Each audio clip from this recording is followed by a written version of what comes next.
Hello, this is Damien AtHope, and I am an Axiological Atheist. And I'm here at the Firebrand Atheist Meetup. And I'm going to start by reading you what a certain philosophy term that's kind of rare. That way that you'll understand when I use it somewhat of its context. I'm going to first read the name, and then I'm going to explain what it is. Epistemologically rational. So epistemology is basically how we know things, such as our beliefs or what we think is knowledge, and how that's justified, or how we can show it to have warrant. It's basically a standard for how we methodologically assess the worthiness of a belief or knowledge. So epistemically rationality is a part of rationality which involves achieving accurate beliefs about the world. It involves updating and reinvesting new evidence, mitigating cognitive biases, and examining why you believe what you believe. So this is really important because when I'm going to start talking about archaeology, a lot of people, especially like the people that get into the conspiracy theories like ancient aliens, will take a few facts that look similar and not really put them in the proper context and just basically come up with wild ideas.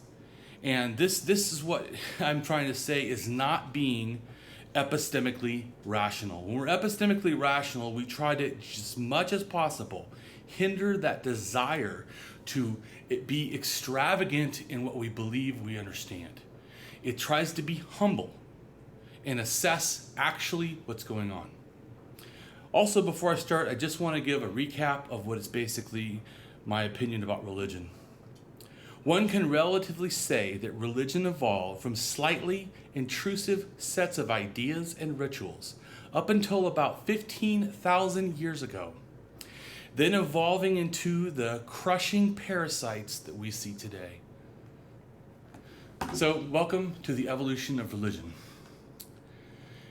Whenever I hear people talk about evolution, the first thing that I think about is evolution of actually the planets, the universe, and the earth, and not just biology. Why this is important is because this actually puts the whole universe in a naturalistic context. So this is the Earth approximately 4.6 billion years ago, and it basically is hot rock. Then, starting at 4.5 to 4 billion years ago, a long storm of asteroids plummeted the Earth, bringing water. In fact, much of the water on the Earth is not only older than the Earth itself, it is around 1 million years older than our sun. Then, at 4.1 billion years ago, the Earth started becoming a terrestrial biosphere. This is important because it adds water and its ability to sustain life. Then I also think about even the Earth itself, not just that, but the continents. That we do not realize our continents have moved so much. That's why I always laugh when the creationists will go, well, how did you get a seashell on top of a mountain? I'm like, well, you must not understand how much the continents have moved. Half the time, things have been underwater. Then, the earliest evidence for life on Earth is 3.7 billion years ago in Greenland and 3.48 billion years ago in Australia. Then we understand, I'm not going to go into it in depth, but the evolution of life started with nothing and then it became everything. Everything has evolved. And why are we sure there's no God? Well, it's pretty obvious there's not a loving God or an intelligent designer because 99% of all living creatures that ever lived on the earth, including plants, have already gone extinct. And roughly, we can say that when a species has gone extinct to this amount, that is not an intelligent designer. If you were to say that a God then is almost 99% extinct of all life, you would say this is a highly imperfect and thus a not intelligent designer. It can definitely not be a deeply caring or it would have to be a sadistically malevolent God. Or one could say, certainly, the most logical thing is that God does not exist. Then, of course, there's evolution of how we got to human. I'm not going to go into this, I think most people know it. So this is the part that I don't understand. When science offers proven fact, supporting evolution, showing all the links, people still want to believe faith. Religion offers, though, unproven fantasy, and it supports the delusion. It has no basis to start from. So one must wonder why people find it so hard to trust science and actually so easy to believe religion. What's really interesting is actually in the United States, only 50% of the people basically say they actually fully trust science, when 78% of the people actually say they believe in gods. And to me, this is a real problem. How can this possibly be? How do we believe in fantasy over reality? And so I'll go on to the next thing.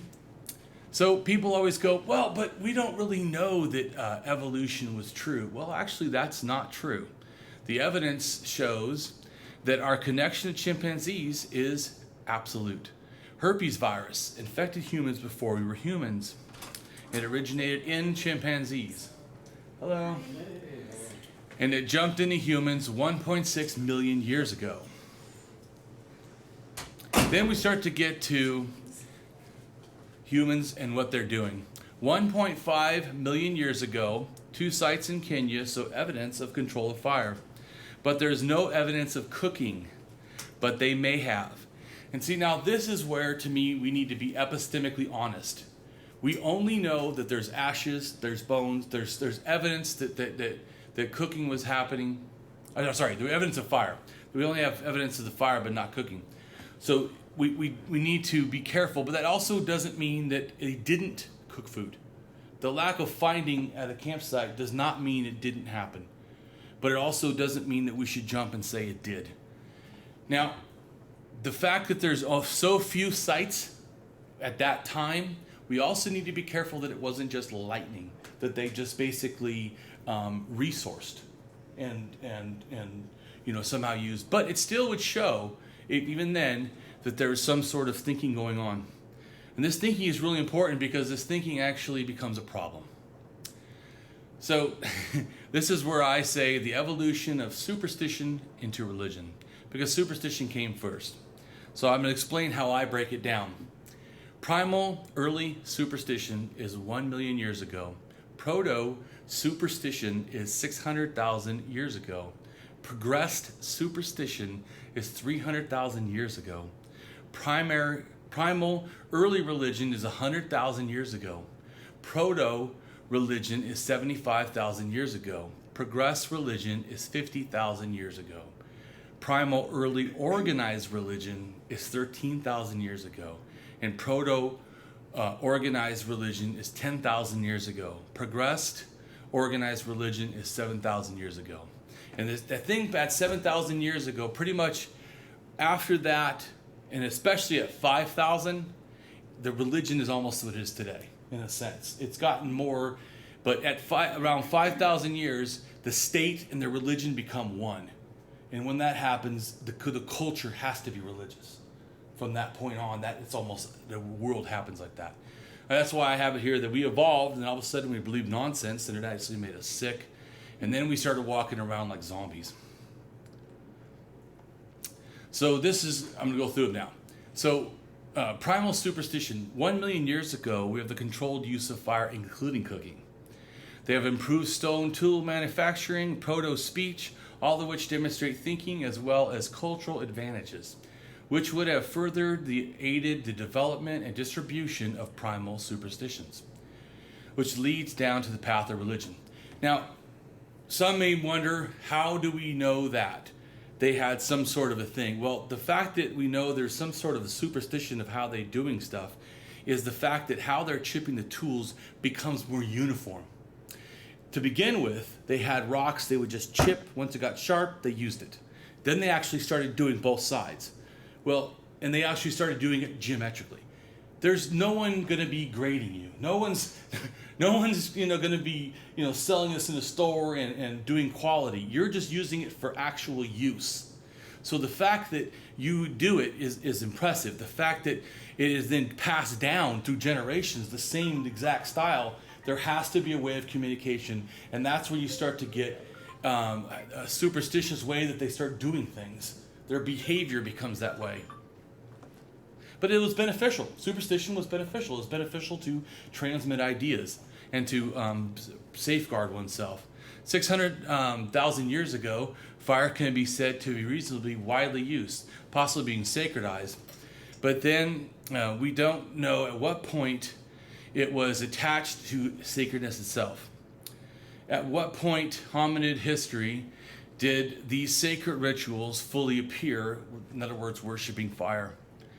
What dreams were dreamed, what stories were told around fire? It's really important because even in Africa, the Bushman tribes, they go out there and they tell different kind of stories at day and at night. At night, it's more about magic, and at daytime, it's more about real world problems. And we have to remember that we're actually still apes. We're really not that different. In fact, they know now that chimpanzees, I believe, are starting to go into the Stone Age. Use tools, use fire. Okay, 540,000 and 430,000 years ago, we have these shells. Now, humans are about 200,000 years ago, so this is pre-human. And they were already starting to make geometric signs, and they were starting to make holes for jewelry. So they're already caring about aesthetics.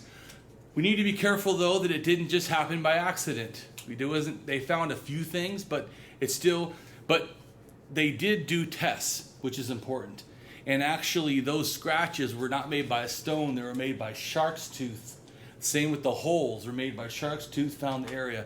So they had obviously been not just getting, shells out of like clam shells or whatever. They were also getting fish and sharks.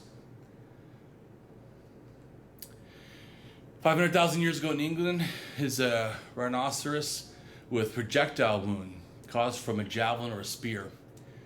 And this is real important because this shows a level of technology that we didn't think was possible. So 500,000 to 233,000 years ago is called the Vetus of Baccarum. And it's about the size of a pebble or a large pebble. And it's believed to be a goddess or whatever, but it's probably just a female figure. But there's obviously some sacredness, even though it's not humans that did this, because the grooves were intentional. The thing was rubbed with red ochre, not indigenous to the exact area it was found. And it also has a little hole. And inside the little hole is a little black chip. So it's in the center of the sternum or whatever. And it's supposed to be believed to be that those are breasts and a face of a female. But the important thing is, to be epistemically honest, we don't know that they made the hole. We don't even know they put something in it. It could have been pushed in some other way, although to find a piece, I think it was obsidian, but I don't remember it's black, whatever the stone is inside, but I don't believe that the stone was in the area to be put in there, but it could have been moved and this happened some other way. But it certainly is interesting, and I believe that this is one of the interesting things for me, because why, if a male god is first, why would the first thing we ever find, the oldest artifact trying to represent a human, why is it a female? Well, that's because religion was female. So 400,000 years ago, we found a wooden spear in Germany, actually several of them, in a bog. And they're actually, some of them are 9 feet long. But I always think, look at the effort they did to make it clean. Why? They didn't have to. They seem to really put a lot of effort into making it not just functional, because the points would be functional, but to actually go and to actually make the whole thing, take off all the barks. It's unnecessary work. But it just shows the level of craftsmanship and the level of the desire to start aesthetically doing things. I think a lot of religion at the beginning kind of starts aesthetically. We still have a lot of aesthetic religion, hats, colors, things, bro. It's still a lot of aesthetics. So at 400,000 to 350,000 in Germany, they find elephant bone fragments, and it has 7 and 14 cuts parallel. And these lines are considered to be abstract art. This is probably from Homo erectus. Homo erectus bones of individual were found. The skull has been intentionally smashed after death. Many repeated, may represent some form of burial ritual, or it may be a repeated blow by someone they didn't like. That's where we need to be epistemically rational. Because a lot of people, if you read about that thing, they'll say that that was probably a burial ritual. But we don't know that. All we know is somebody, after they did, smashed their head in. Could have hated the person. I mean, to think that it has to be a ritual. But I think that it's a possibility, especially when there's other artifacts that seem to be, showing intellect. Then right here, this is 300,000. This is the oldest pendant. Or is it? What if it was actually for a wristband? What if it was for a tool? It could have been. That's why it's important to be epistemically honest about what the thing was. Obviously, it has a hole. Obviously, it was utilized for some decoration or something. They think that it could have been something that wore around the neck, but like I said, it could have been on a tool. Maybe you put a wolf tooth and your spear's better. Starting to sacredize. But I don't know. The earliest possible use of red ochre, besides that Venus of Bacchron, where they're actually digging it out of the ground, is 300,000 years old. There's sites in Africa, and they actually are starting to do mining. It's the oldest mined element, and it has relatively nothing besides just artistic or ritualistic use. Although some say that if they rub it on their body, that it helps a little bit with the mosquitoes. But the way that they mined it and they put it on top of things like the Venus of Bacchron, it's likely just probably something more ritualistic. So the progressed superstition 300,000 years ago in Spain, there's evidence of intentional storing of bodies. 32 people were thrown into a cave chamber pit. It's all the way in the back of the cave, all the way down. Could have been like putting them all in a pseudo womb or something. That obviously is some sort of meaning. Then on top of it, they threw that red stone. And red is a common, just like the red ochre, red is a common theme. Red is blood. Red, when a woman gives birth, when we die, sometimes there's blood. So there's a sacred, and that's definitely how the Africans feel today about the color red. So 200,000 years ago, there's shell beads from Libya. It's the ones on top. The ones at the bottom is just a representation. So the ones on top, but the fact that they were even making this is like amazing. And they tried to make them like that necklace geometrically similar. I mean, it definitely shows a level of intellect, and that was right before humans. So 195,000 years ago is the first bones, or the oldest bones that we have for humans from Ethiopia. So Neanderthals built a series of large underground circles with the broken stalactite structures 175,000 years ago in France. I like to believe that, in a sense, from some of the stuff that I look, it looks like at first Neanderthals might have, when they interacted with us, maybe taught us some religion. And then after that, I think we started teaching them, and then they died. So my question, though, is did Neanderthals teach us primal religion? Or at least burial practices and maybe thoughts of afterlife?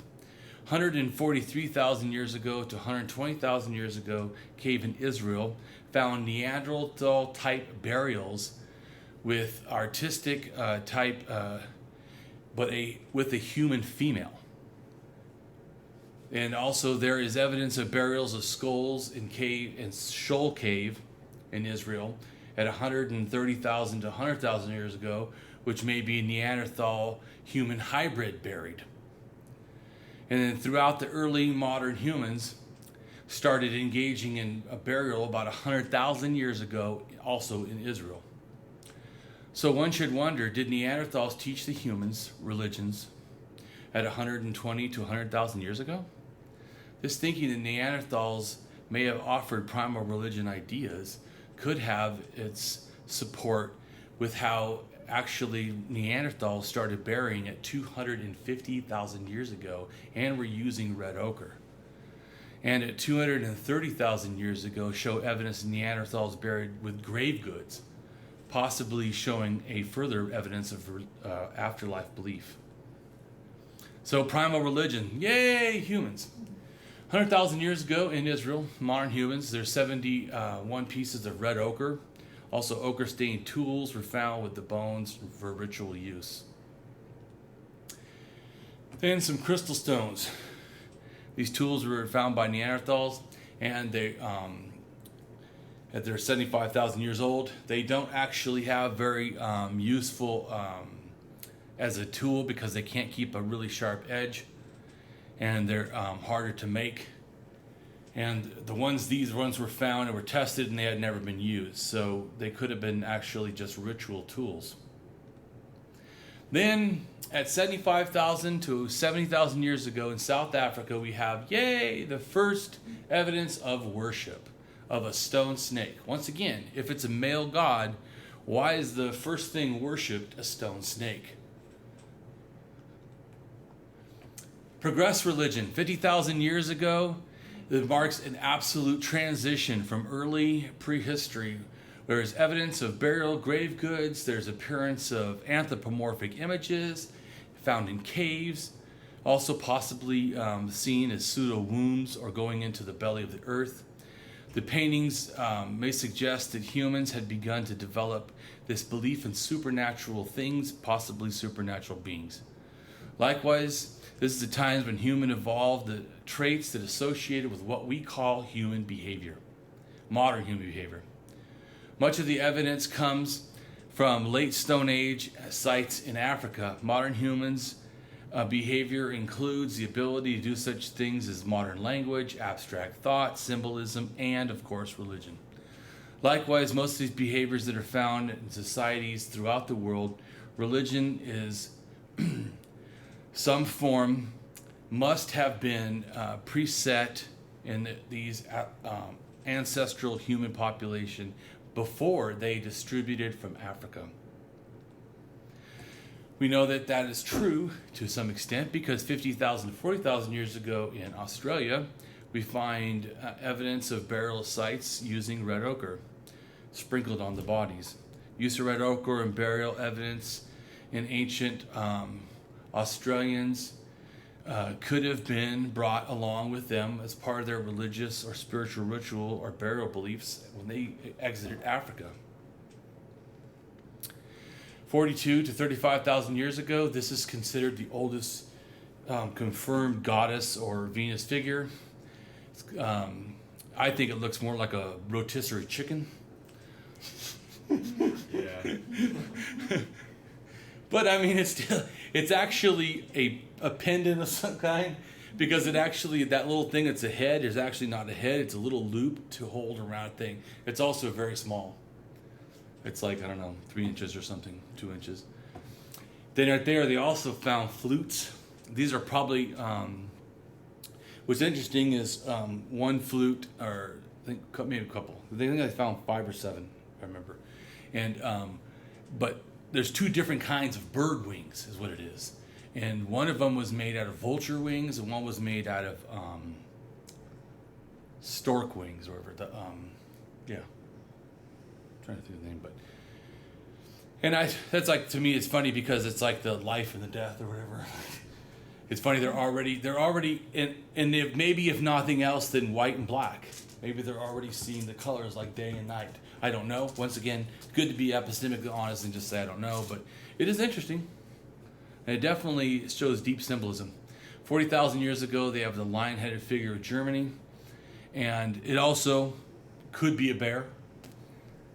The person that drew this just assumed it was a lion, but the whole point is that they're trying to anthropomorphize. Now, this also could be a deity. This could be a male deity, just like the other one that looked like a basted turkey. That thing, could be a female deity. Or they could just be, which also some people, and Aboriginal and Bush people, these could be hunting magic. That if you have this with you, you can actually get the spirit of the animal. Anyway, so at 36 to 32,000 years ago in France, we have a cave very, very deep. You have to climb all kinds of things up, down, long. Anyways, it's way inconvenient. It's not where they were actually living that they did the art. And it's funny, the art right here, this right here is basically a Venus triangle of a vagina, and that was actually painted first. It's older. Then they put an animal as the bull as one leg, and then the lion as one leg. And to me, this is definitely trying to show some sort of a bridge between human and an animal, and certainly is the kind of beginning of what the religious mysticism. Some people think this is a shamanism in this cave. So 30,000 to 35,000 years ago, we find that there's this cave, and this person is buried with those little tiny shells all sewn together with sinew and covered in red ochre. At 27,000, 23,000 years ago, there's a triple burial in Czech Republic. And what they did when they buried it, they consider this to be, I can't remember what they call it, but they consider it to be a something sexual, because it's a female in the middle. The one man has his hand like over her crotch with red ochre in his hand. All their faces have red ochre, and the guy laying on his face also, though, had his face covered in red ochre. It's interesting to me, we could ponder, was it like the two lovers and someone who cheated and got killed and were being shamed? Because they actually were not age of death. They probably were all executed. Anyways, it's interesting to think, but we have to be epistemically, rational and not go overboard, but they were doing something. So, and it was burial in general, and putting grave goods is already showing that they believe that they're somehow helping these people or honoring these people into some sort of afterlife. At 27,000 to 19,000 years ago, we have ritual burials in Russia. One is of two children, and it's a male and female, put them head to head. The boy has little toys of, I think it was an elephant. And then the girl has like a little doll. They also have tools, food. They're going somewhere. And the male, he has all kinds of beads on him. The work that they did, and then wasting that work by burying it just shows an absolute care for the person, and a belief that somehow they were going to take it with them, or deserve to take it with them. The funny thing is, the female was buried on top of the children, just her body, headless. The head was buried with the man, almost like in his lap. Interesting.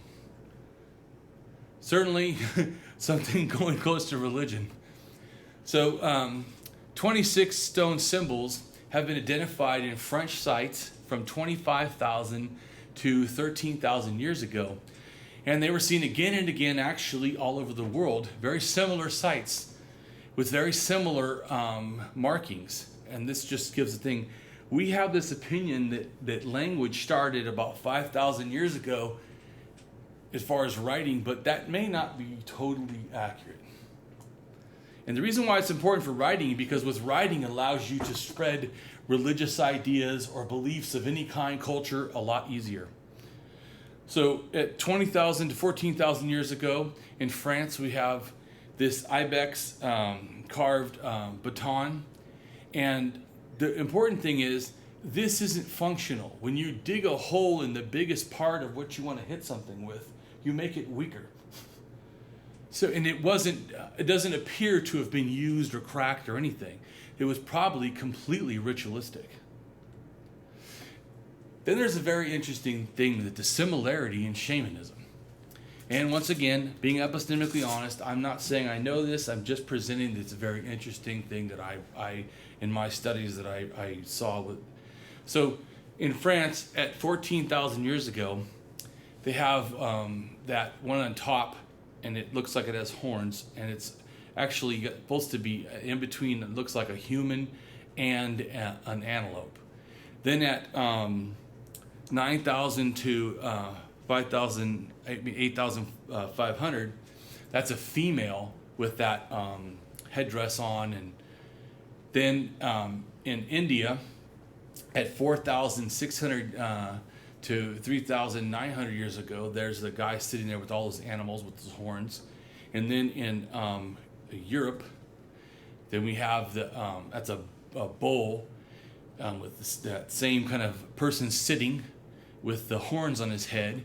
And then the other one, then the other one is a Siberian shaman.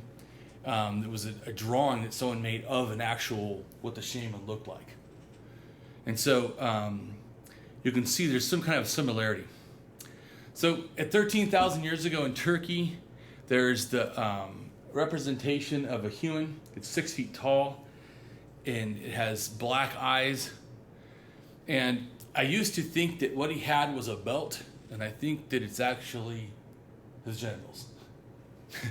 So it's very interesting, though, because those chevron things on his put around his neck, it almost makes it seem like he has power or something. So it may have been a king, or it may have been a deity.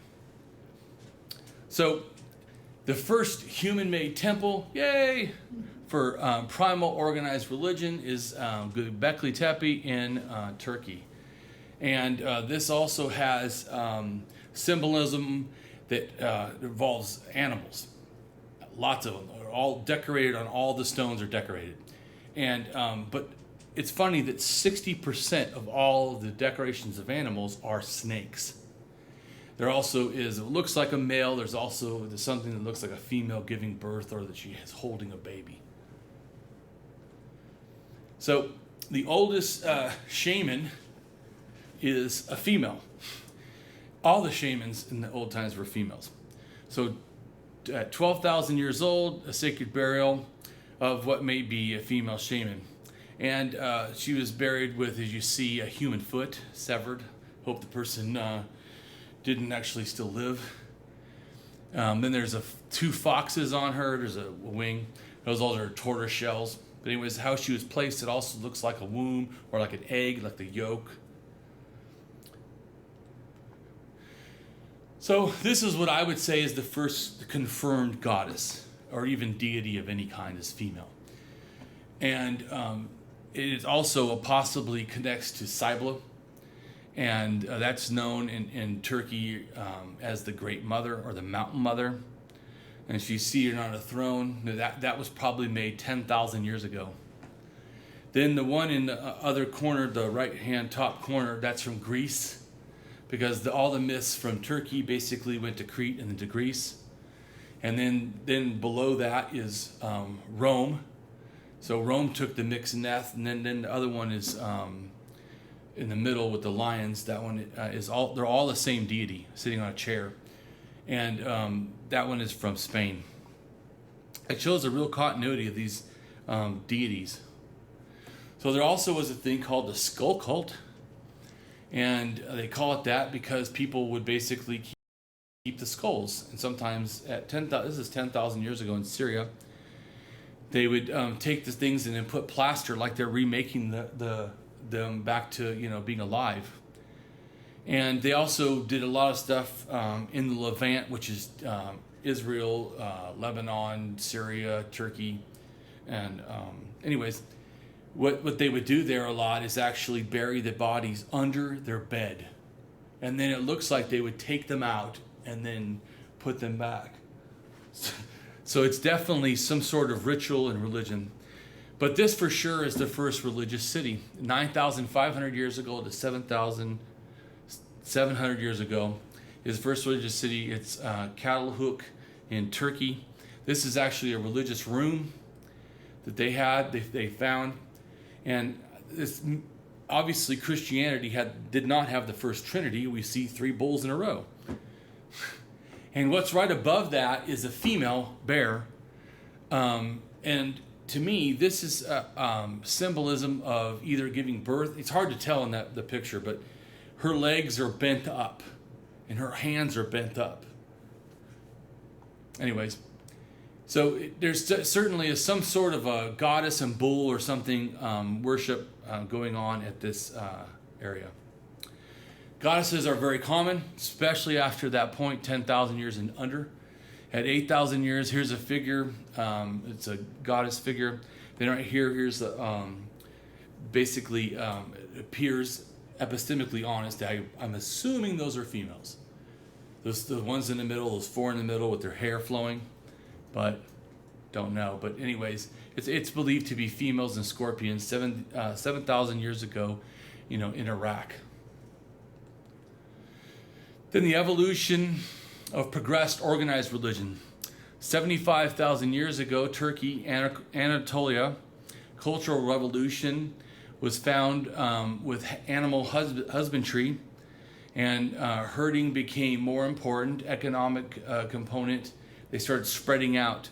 Agriculture starts going to other areas. In addition, around 7,500 to 6,500 years ago, the Proto-Indo-European PIE, which is more a reconstructed reference to the grouping of what would become the Indo-European languages, which English, German, French, Spanish, all those are Indo-European.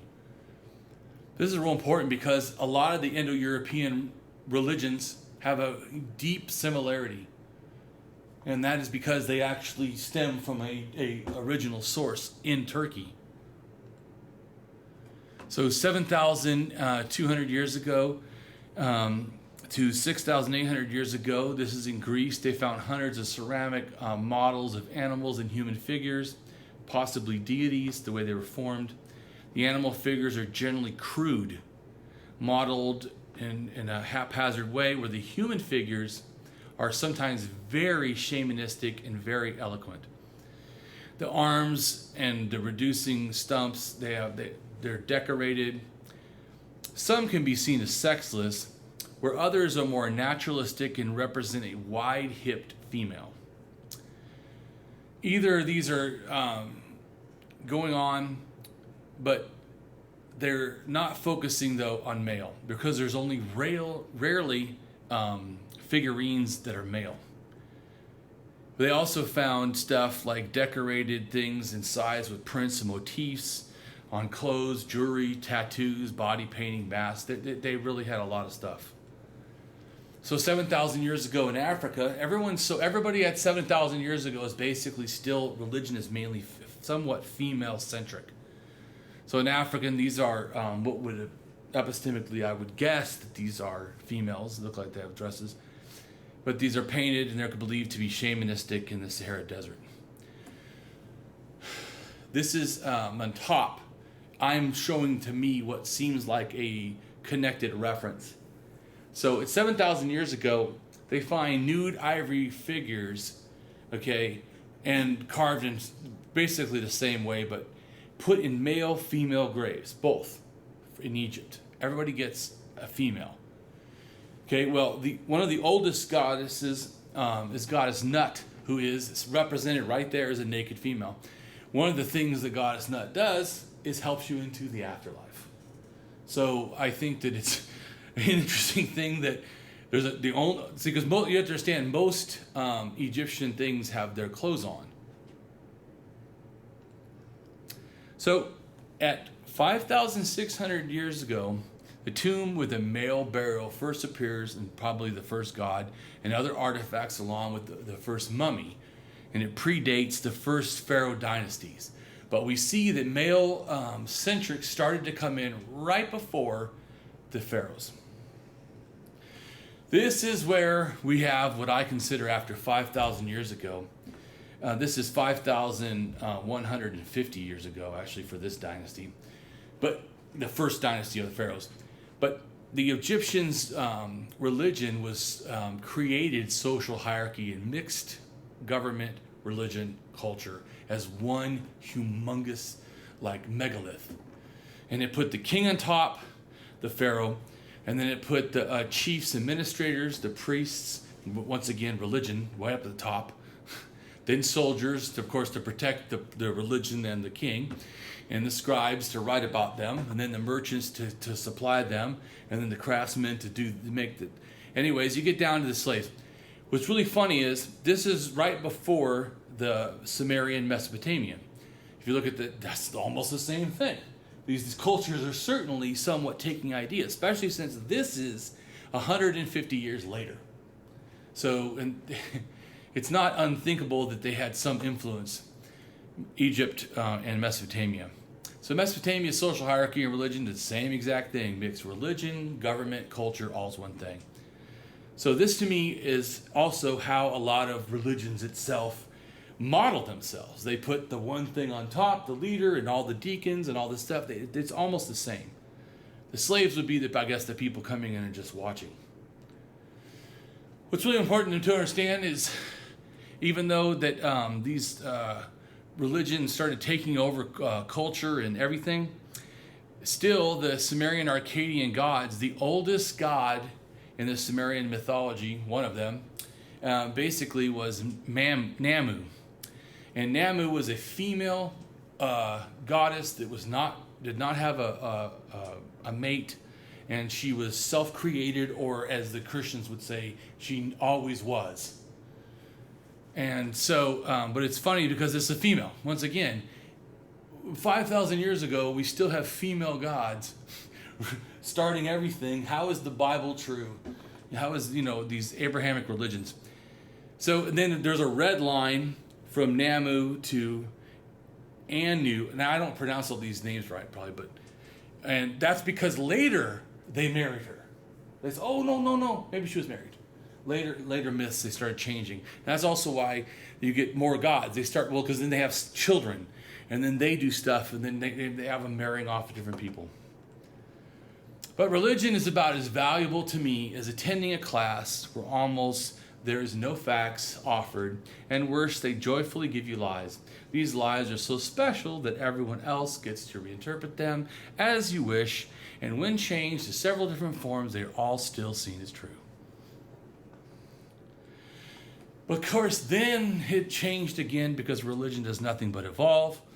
Then we have monotheism, where I say it really should have been called monotheism, because in man we trust. Because basically there's not one monotheistic religion that's not male-centric. This is a real problem since we have females in the world. And it also is a direct affront to religion itself, because religion for thousands of years was female. At least from 50,000 years down, it is absolutely a fact that religion was mainly female-centric. So this new monotheism is an actually new thing. So I always tell people when they say, well, would you ever believe in a God? I'm like, only if it was female, because the male God, just the 5,000 years, why would it wait? Why would it wait so long to present itself if that was the one true thing from the beginning? And I also have all kinds of stats and facts on the religions and why they're male-based. And so once again, everything in the religion, the one thing you understand, it evolves. It never stops. Even now, it never stops. It just keeps evolving, growing, changing. So Judaism starts, and all this shows the catastrophe that happened from that. Well, and that catastrophe doesn't, right now there is, I can't remember if it was 18 something or whatever, they did a thing and it was like 1,000 Christian denominations. And I think it was in 2012 or something like 2013, something like that. There was like 41,000 denominations. It just shows it just evolves and grows. Why? Because it's a lie. And so people just keep reinterpreting it. So this right here, I wanted to show just a rough draft of when the religion started and how many people they have. Hinduism is relatively the oldest, and then it's Judaism. But what I really want to say is the bottom. So atheistic doubt didn't start with Richard Dawkins. Okay, atheistic doubt started with the Greeks. And it was about 2,500 years ago, 2,570 to 2,475. But in scientific thinking, though, if you notice, look at right that, it's a little bit before atheistic doubt. So the Greeks first started thinking of science. Shortly after that, they became atheists. Atheistic doubt immediately followed the scientific thinking. Because scientific thinking, you see, starts at 2,620, 2,000 to 2,546. So this right here, just real quick to show you the map of the world and where relatively all the religions are. The black is Christianity, so they're not actually controlling as much of the world as they think. So this right here is that there is sexism in every major world religion. And I have 10 blog posts on each religion exposing their sexism. This right here, to me, this is how I see religion. Religion is just a container with a label on it. A set of dogmatic propaganda is the thing inside. So this is the problem. The religious people tell us, you need to think like us. But the thing is, we need to say back to them, no, we all need to think critically and analytically. And they've actually shown that scientifically that people that are analytic thinkers have less ability to believe in gods. The theist claims of God are like an ice sculpture that is constantly being resculpted again and again by its believers as science is melting it away with every new fact of reality it proves. I would say that to me, we don't actually defend atheism. To me, as much as we present reason and evidence why theism is unjustified, unwarranted, and found baseless, to the point that atheism is almost like a default conclusion. It is reasonable then, the belief proposition of theism fails as it always does. And this is an important thing too. There's to me two types of truth seekers. People will say, well, I'm a truth seeker. But they're not. They're usually religious people or authoritarian truth seekers. I have a blog post on this that explains it more. And to me, we are anti-authoritarian truth seekers.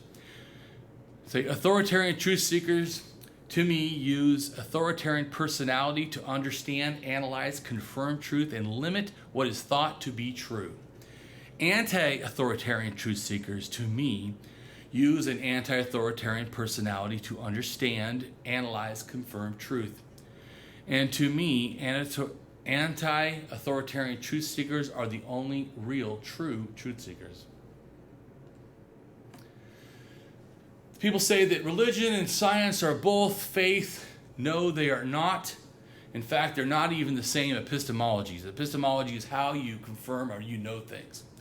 And I won't go through it, but this just shows that science uses a totally different method than religion does. Then I have people say, well, how are you so strong in your disbelief? Well, I have science, archaeology, and philosophy. It's my trifecta of disbelief and why I'm confident in my atheism, anti-theism, and anti-religionism. And this right here is my book, The Tree of Lies and Its Hidden Roots, exposing the evolution of religion and removing the rationale of faith. And I will end that part, and then I will answer any questions you have.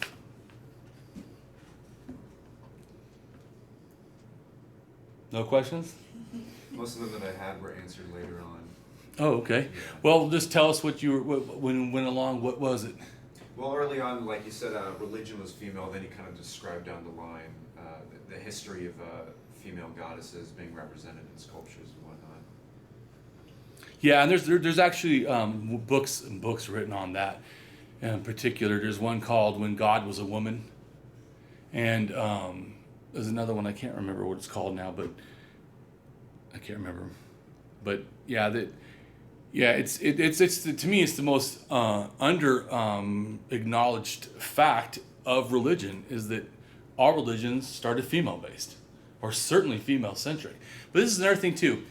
I've had people go, well, then they must have been egalitarian or, feminist. Doesn't mean that. Just think, that would be the same as saying because we have a black president, there's no racism. Those don't actually mean the same thing. Although most of the racism and stuff, to me is systematically taught to us. And I don't think they had that preconceived bias to the same thing. But we don't know. They may have been absolute assholes. I mean, we don't know. They may have just seen women as property and then who knows? We don't know. But it does appear, especially there's I didn't put on here, but there's a grave in, I think it's Spain. I'm not sure, I don't remember now, but where there's a burial for, I think it's 500 years, and you see where at the transition, where at first the male and female have the same grave goods, and then the female starts having less grave goods. Grave goods are like trinkets or things that you're given with the, or put in the burial to, like, send the person off to the afterlife or to bless them or whatever. So all of a sudden there's less and less, and then there's like so it definitely shows that there's a break that starts to happen. Wait, so around what year BC was that? Or how many years ago? Well, BC it would be 5,000 BC, because you're saying BC. I don't think in BC. I think 1,000 years ago, because it appeals to me more. You're correct. It would be about 5,000 BC, I would say, is when it starts, but it doesn't fully until at 3,000 BC for you, but I would just say 5,000 years ago. I understand it more. It almost seems like as the power structures got bigger, that's kind of where. Yes. Oh, definitely. Well, that's definitely it. Yeah, exactly. So to me, what happens is why did the first wall built in Jericho, I think is 8,000 or 9,000 years old. So they started having conflict. The whole big thing is once you have sedentary behaviors, you start to have a place where someone else could damage. That someone else knows you're always there. Like when you're moving around, no one knows if where you're staying. It's hard to find you. So this is why marriage is a bad idea. See? No. But anyway, so what happened though is then the wall gets damaged. Somebody actually knocked the wall down. Then they end up building another wall better. I think it's 7,000. I think is what it is. It's hard. The little fine details. I know so many facts. It's hard to remember exactly. I'm not a detailed person. But yeah. So the fact that they started to do that tells you they were starting to cloister in. So then what happens is he switches, because see, when it's the I think it's agrarian, right? When you're out there and picking berries and whatever, all of a sudden you become more farming, and you become more stagnant.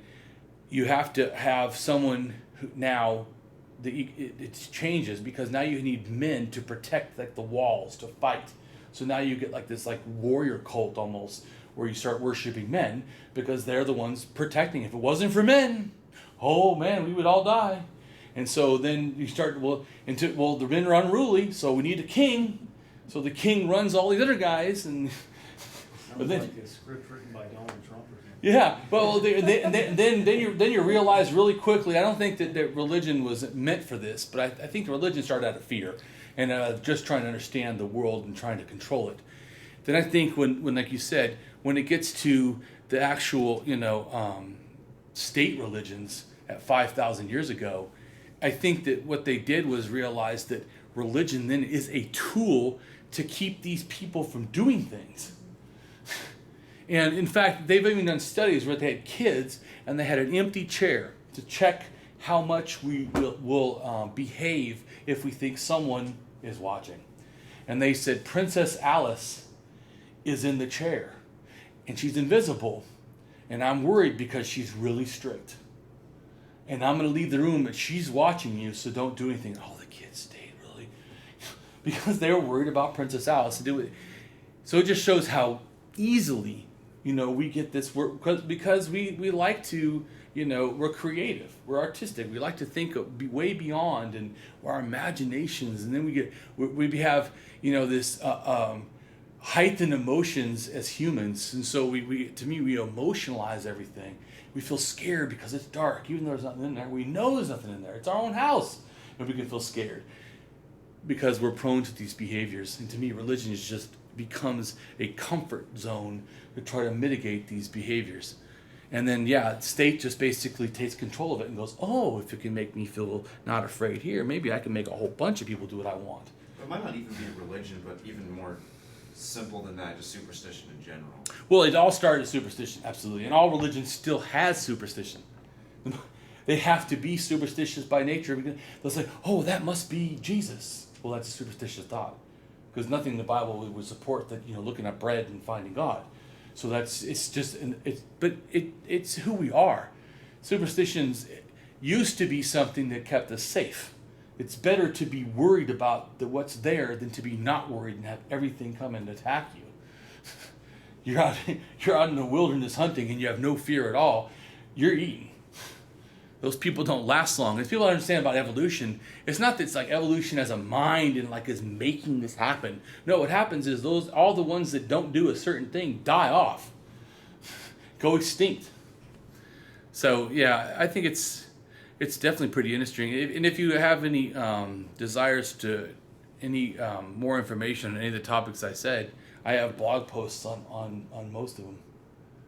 So, all right. Well, any other questions? All right. Bye-bye.